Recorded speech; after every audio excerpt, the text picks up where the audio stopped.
Cognizant to the needs of our learners, parents, and teachers, the Department of Education provided us with powerful tools for productivity that will allow us to foster critical thinking skills, problem-solving skills, communication and collaboration skills to be compassionate, responsible global citizens. Join us and discover new ideas in our series of professional development training program with the ICTS EdTech Unit and Microsoft Education Philippines. Together, we will equip our learners and empower our fellow educators for a dynamic future.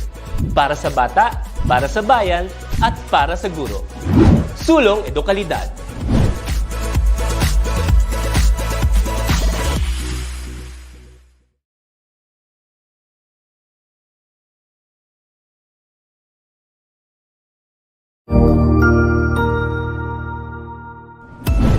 Mabuhay! Isang mapagpalang araw sa ating lahat. Ako ang inyong lingkod, Tutor Madge. Welcome sa ating ETUlay, ang ating libreng online tutorial na hatid ng ating kagawaran ng edukasyon, ICTS EdTech. Ang programang ito ay inaasahang makatutulong at maging karagdagang kaalaman sa mga mag-aaral mula kinder hanggang senior high school, ALS, Alive, at SPED learners. Bukod sa pagsagot ng mga modules, ang ETUlay ay may mga special programs din na siguradong aabangan ninyo araw-araw. Katuwang ang ating mga minamahal na mga magulang at guro ay maitutulay natin ang pagkatuto. Kaya, ihanda na ang inyong module, lapis, papel o kwaderno. Ihanda rin ang isip, mata at tenga sa isa na namang makabuluhang aralin. Tayo nang matuto kasama ang inyong volunteer online tutor sa oras na ito.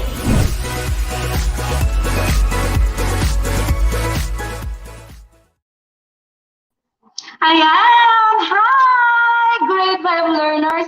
Isang magandang hapon na naman sa ating mga mag-aaral, sa ating mga kapwa magulang, kapwa guro at mga school heads at principal na tumututok sa aming online tutorial. Ayan, good day grade 5 learners! Join me again for another day of exciting discussion. I am your tutor Maha na laging nagsasabi sa inyo na sa science, ikay mahahalina sa kalamang aming dala-dala. And now, ayan, okay class. Ayan mga learners natin na grade 5. Nasa quarter 3 na tayo, week 5. So today our topic is all about electricity. Yan ang ating topic. And in this episode, we will be able to infer the conditions necessary to make a bulb light. Ayan. And what is electricity and how to differentiate series and parallel circuits using a diagram. Okay. Now, but before that, let's time to exercise your memory through Sci-Recall. Ano nga ba yung pinag-aralan nyo ni Tutor Love noong nakaraan? Let us go over for some points that we were learned in our previous lesson about light and how it interacts with materials. Okay, now, this is an electromagnetic spectrum, okay? The visible light or simply light segments of the electromagnetic spectrum, ayan, that the human eye can view, yan yung pinag-aralan nyo. And that prism is optical, transparent object used to reflect light breaking into 7 different colors. Ayan, at yan yung color ng rainbow. Okay, pinag-aralan din natin is about, okay, yung reflection, it simply refers to the bouncing of light when it hits a surface. Yan yung tinalakay natin about reflection. And that is why we can see ourselves in a mirror. It has something to do with what happens when light hits a surface and ito nga yung tinatawag natin na reflections of light. And this occurs, ayan, because light bounces or reflects off the smooth and shiny surface of mirrors. Ayan. And when you see your face in a mirror, di ba, sabi nga ni Tutor Love, you are seeing light from your face reflecting of the mirror. Di ba? Pag tumitingin tayo sa salamin, nakikita natin yung reflection ng itsura natin. Okay. Next, another topic, yung on the other hand, yung absorption naman na tinatawag, it is refers to a material taking in of light and not reflecting it, di ba? O yung example natin dyan is when light strikes a black surface, it absorbed by the surface and nothing is reflected. Walang nagre-reflect. That is why, ang nangyayari dyan, some objects appears to be black in color. Because all light colors are, are being absorbed and nothing is reflected. So black is the absence of reflected colors. Ayan, tandaan yan, grade 5. Okay, next is yung sabi nga ni Tutor Love, how we see visible colors. Paano nga ba tayo nakakakita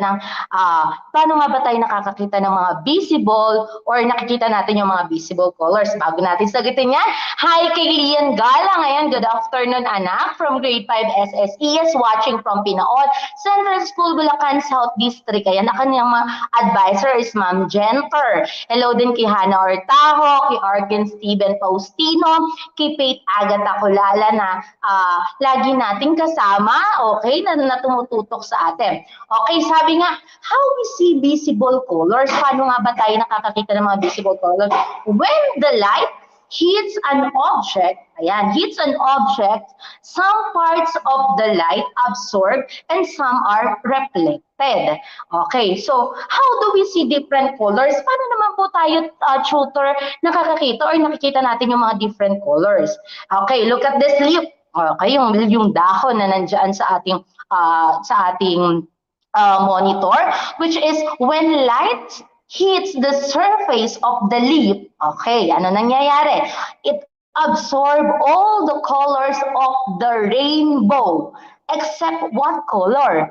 Ano kayang kulay yung exempted diyan? Syempre, yung color na green. Okay. Because the green light reflects of the leaf, ano nangyayari?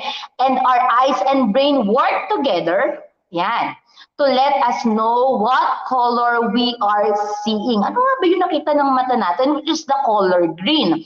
Because when we see an object, what we are seeing is the reflected light. Kung ano yung nag-reflect doon sa object na yun, yun yung nakikita nating color, di ba, learners?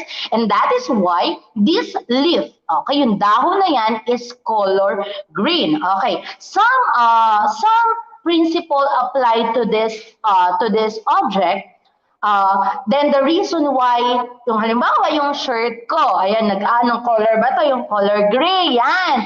Because it absorbs all, okay, yung kulay na ito. Kung ano yung nakikita?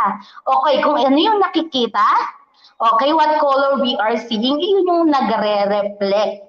Okay, next. Sabi nga din ni Tutor Love, 'di ba? How do materials transmit light? Yun nga, 'di ba? Different materials have different ways. Ayan, may iba't ibang ways ng pagta-transmit ng light. Okay, next. Sabi nga meron tayong tinatawag na transparent, which is yung transparent or materials allow all light to pass through them. Remember the underlined word, allow all light. Meaning to say, it making it possible to see objects clearly. Nakikita natin mismo kapag ito ay transparent. Okay, example, yung gumamit nga tayo ng flashlight na ang ginawa natin doon ay itinapat natin ito sa clear plastic or glass window.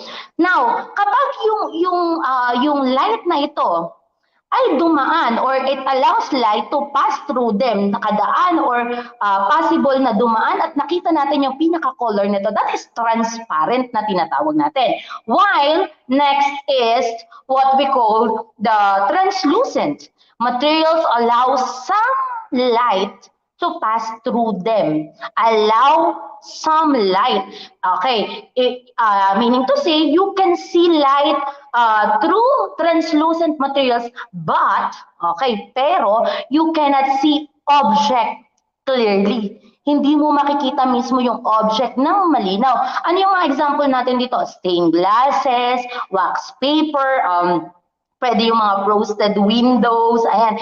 And pwede rin nating example yung sunglasses that we use to protect our eyes, yung from the glaring sunlight, yung ginagamit ng mga nanay nyo, ginagamit ni Lola ng mga sunglasses. Next, okay, the opaque, yung opaque which is the materials do not allow light to pass through them. Okay, kung yung translucent kahit pa paano, 'di ba, no?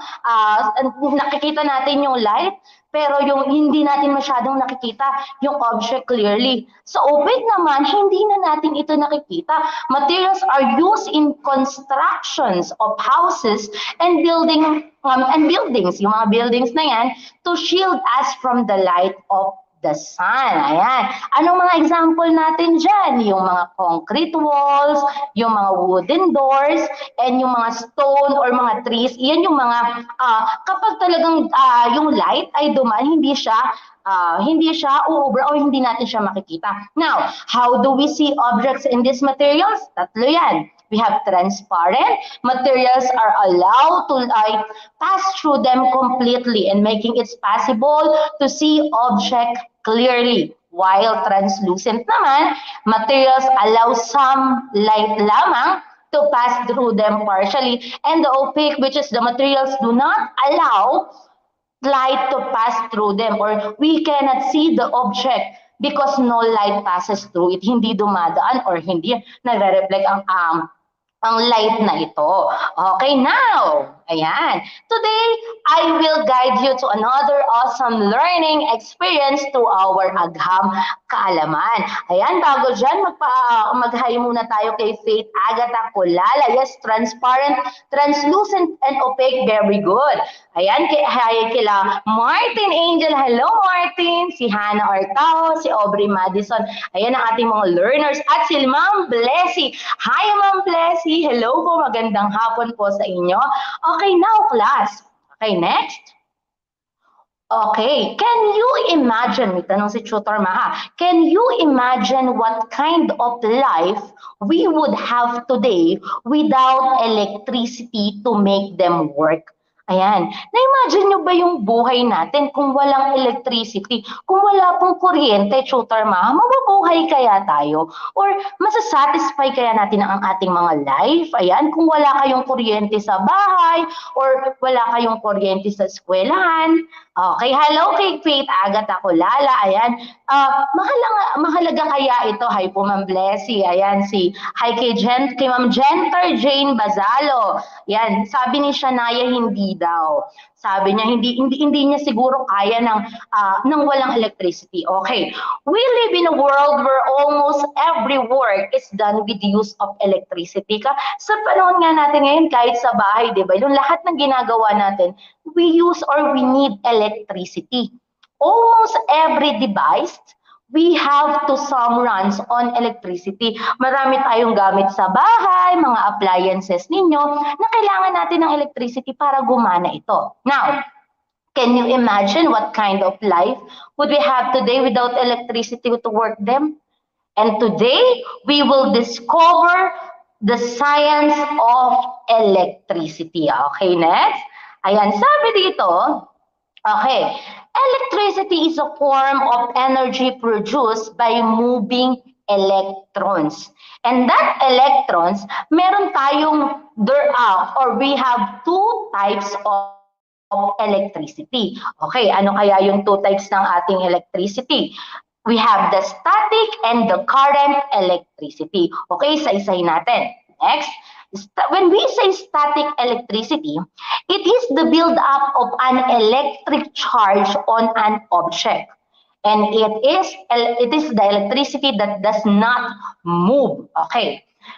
Learners, yung static electricity na tinatawag natin, it is also called a friction or frictional electricity. Bakit? Because it is produced by friction. Okay, ano po ba yun, tutor? Ang example natin ng static electricity is when you rub a balloon, alam niyo yung balloon, di ba? Yung a balloon on your hair, sa inyong buhok, and it causes opposite static charges to build up both your hair and the balloon. Yung ginagawa natin, making your hair stand up, or sometimes ang ginagamit nyo dito is the plastic cover. Na-experience nyo na ba yon? Okay, yan ang example natin nun. It is because of friction. Para mas maintindihan natin, another. Combing or yung pagsusuklay natin also transfer electrons from the hair to the comb through friction, resulting in the negative charge on the comb and a positive charge on the hair. Okay, yung static, remember, it is an electricity that does not move. Ang nangyayari lang dito, ang frictional electricity or the static electricity, napoproduce to because of friction. Okay, because of friction. Next is the current electricity. Ayan. Means electricity that are continuous and flowing. Ayan. The other kind of electricity is what we call the current electricity. As opposed to static electricity, where charges, ayan, gathered and remain at rest. Okay. There is a continuous flow of electrons. Continuous flow of electrons. Yes, it is electricity in motion. Okay, kung si static ay electricity at rest, ito naman ay electricity in motion. Okay, because current electricity means electricity that are continuous and flowing. It is just like a current when you think of a river. Ayan, ano ba yung river? When a bulb lights up, it's because of the flow of current. It flows from one spot to another. And yung current electricity learners na tinatawag natin ito, it is in a path called an electric circuit. Most of our devices, ang ginagamit natin dito is powered by current, electricity. Most of the times, ang nangyayari, metals are used as electric wires to distribute electric current na ginagamit natin sa mga appliances. Bakit kaya metal yung ginagamit natin? Di ba pinag-aralan natin yan? Because metals are good conductors. It is allow or they allow electricity to pass through. Kaya ang ginagamit natin sa ating mga appliances, ginagamit natin sa mga bahay, gamit natin sa bahay, sa mga gadgets natin, is current electricity. Okay, current electricity ang ginagamit natin sa ating mga appliances or sa ating mga gadgets. Now, next, electric circuit. Okay, in order for electricity to be useful, syempre kailangan yung paggamit natin ng electricity or ng kuryente ay kapakipakinabang, it must flow continuously and follow a path. Syempre kailangan continue yan. Kung kailangan hindi tayo katulad ng, ano po yan, tutor mga, yung nagbo-brownout po ba yan? Nawawalan po ba yan ng electricity? And this path is called an electric circuit. There are two ways of connecting an electric circuit. Ano yung two ways na yan? Next is the series and the parallel circuit. First is a series circuit. In a series circuit, okay, the current flows in a single path throughout the circuit. Okay, the bulbs are connected one after another. Okay, tingnan niyo dyan yung bulb or yung ilaw natin. Yung bulbs ay nakakonekta after another na bulb. Okay, isang lang sila. In a series circuit kasi, learners, electric current flows through a single path. Remember, single path. So when the bulb is loosened or busted, anong mangyayari dun sa another bulb? Okay, so sa series circuit, it will not light anymore.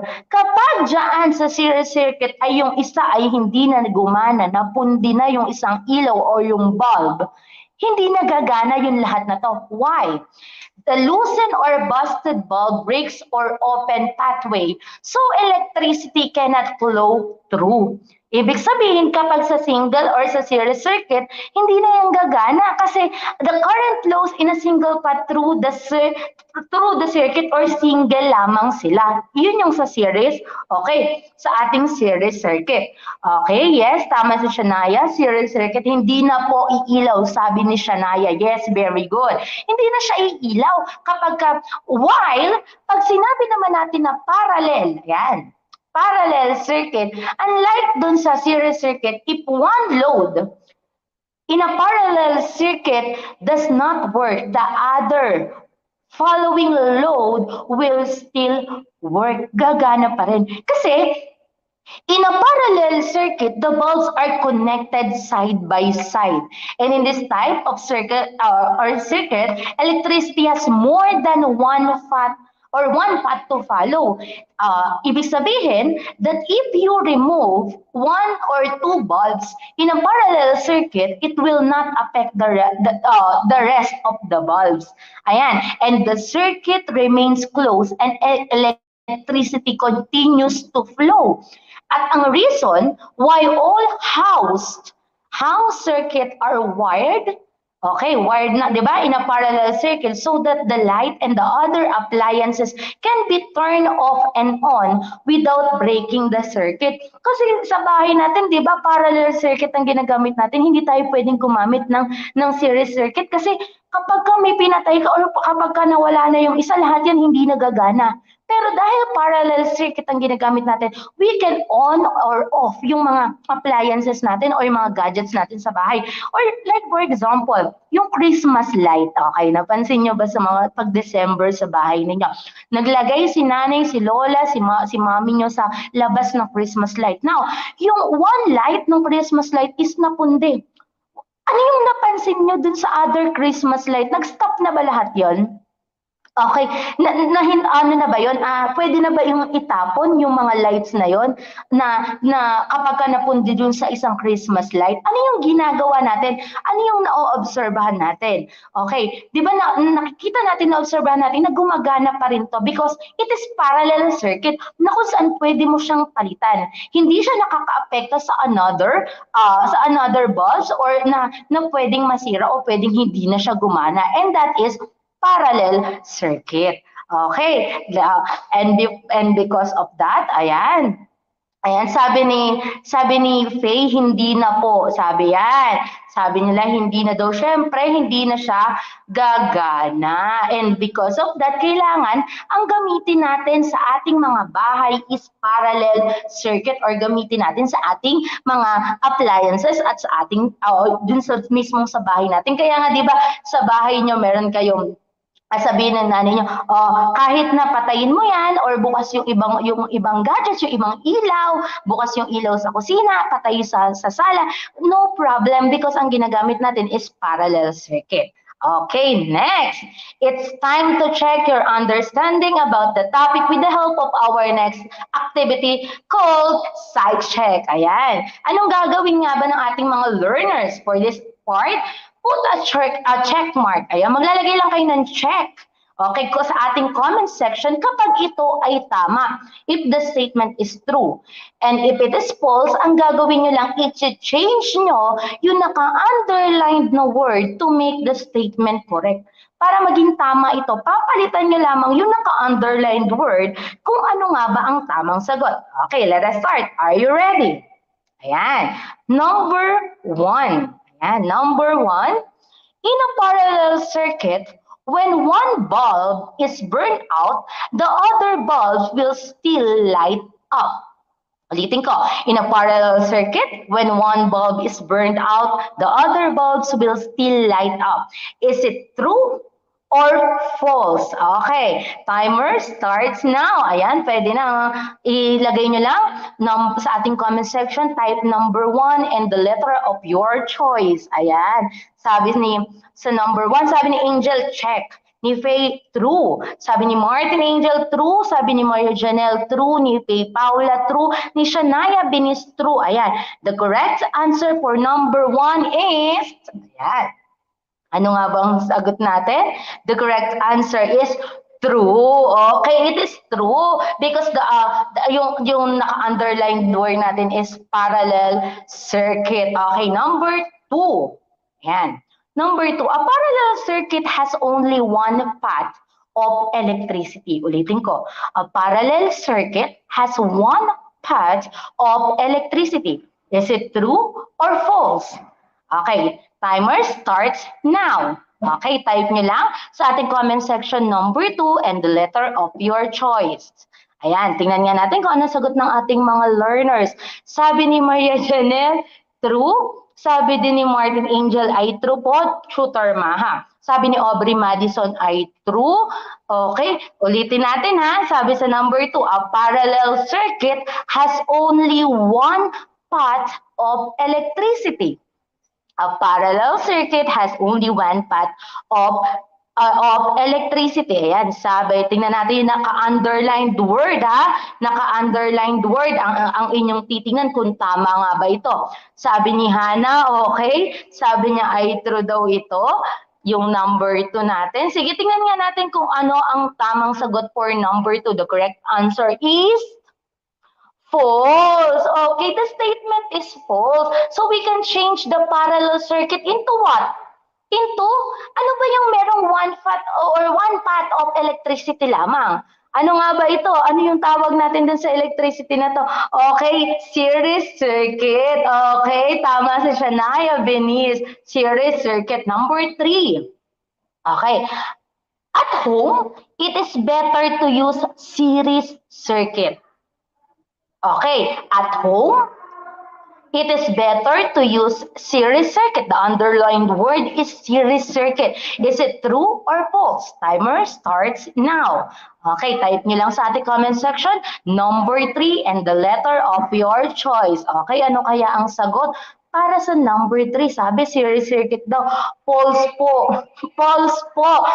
Okay, false daw. Sabi nila, false po, parallel circuit po. False po, parallel circuit daw ang sagot. Okay, tingnan nga natin kung anong sagot sa number 3. The correct answer is false. Okay, ang tamang sagot. So we can change the series circuit into parallel circuit. Very good. Number 4. Ayan, sa number 4 na tayo. In a series circuit, when one bulb is burnt out, all the other bulbs will not light up. Ulitin ko. In a series circuit, when one bulb is burnt out, all the other bulbs will not light up. Is it true or false? Timer starts now. Okay, type nyo lang number 4 and the letter of your choice sa ating comment section sa number 4. Tingnan nga natin kung anong mga sagot ng ating mga learners. Sabi ni Shania, true po. Sabi ni Paula ay true. Ni Arkin Stephen Faustino ay true. Okay, ni Martin ay true. Sabi din ni Shania ay true. Tingnan nga natin kung ano ang tamang sagot. The correct answer for number 4 is true. Okay, number 5. Ayan, nasa number 5 na tayo. In a series circuit, electricity can still flow through the other pathways. Ulitin ko. In a series circuit, electricity can still flow through the other pathways. Okay, the underlined word here is series circuit. Is it true or false? Timer starts now. Ayan, type nyo lang mga learners ay number 5 at yung letter ng inyong sagot sa ating comment section. Sabi ni Gino, yes, tama nga si Gino. Sabi ni Martin ay false. Sabi ni Shania false because it is parallel circuit. Ayan, sabi niya parallel circuit daw kaya false. Sabi ni Shania Benice. Sabi din ni Lian ay false. Ayan, sabi ni Martin Angel ay false. Tingnan nga natin, what is the correct answer? The correct answer is, ayan, the correct answer is false. So we can change the series into the parallel circuit. Okay, tama. Okay, now, Ayan, tingnan nga natin kung ilan nga ba ang nakakuha ng tamang sagot or naka 5/5 sa ating activity ngayong hapon na ito. Tingnan nga natin, sige type nyo lang kung nakailan nga ba ang ating mga learners sa ating activity for today. Ayan. Ayan, may sumasagot pa, sabi ni Chesko Falls. Ayan, si Martin naka 4/, ay si Shania naka 5/5, very good. Ayan, si Aubrey din naka 4/5, si Arkin naka 5/5, si Shania Binis 4/5, si Pay Paula naka 4/5. Ayan, very good. Ayan. Ayan na, si Arkin din ay naka 5/5. Very good. Ayan. Tama, nakuha na nakuha nyo na agad ang ating lesson for today, learners, na binabati ko kayong lahat. And now, dahil wala si Tutor Love, ayan, ako ang inyong nakasama. Pero syempre, makakasama natin siya next week sa ating next episode. Ayan. At dahil dyan, gusto nyo bang maging batang scientist of the week? Ayan, naghahanap kami ni Tutor Love ng makakasama namin sa susunod na linggo. Want to be featured our next episode? Be the Batang Scientist of the Week. Anong gagawin? Send lang kayo ng videos or picture na nanonood kayo ng ETUlay with your name and name of your school and send it on ETUlay Facebook page or pwede nyo ring send sa aming ETUlay Science 5 Facebook page. At yan, syempre nais namin kayo laging marinig. We would love to hear your thoughts or feedback on how we can improve your experience dahil dyan meron kaming feedback form para sa inyo. And once again, thank you very much sa aming mga learners ngayong hapon na ito. Thank you for being with me, and if you want to keep learning with us, be sure to subscribe to our Facebook page, sa aming official Facebook page ng DepEd Educational. And join me again next for another day of exciting learning here on Science 5. At ako ulit si Tutor Maha na lagi nagsasabi sa inyo at nag-iiwan sa inyo learners na sa science, ikay mahahalina sa kalaman naming daladala. Ayan, magandang hapon. Huwag kayong aalis dahil meron pa tayong grade 6. Thank you!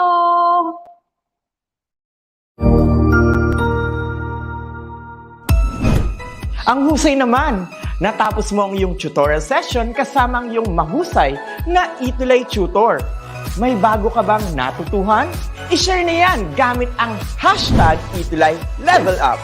Huwag aalis ha, dahil may susunod pang programa na pwede mo ring panoorin at salihan. Dahil naghihintay na ang iyong mga tutors. Happy learning dito sa ETUlay!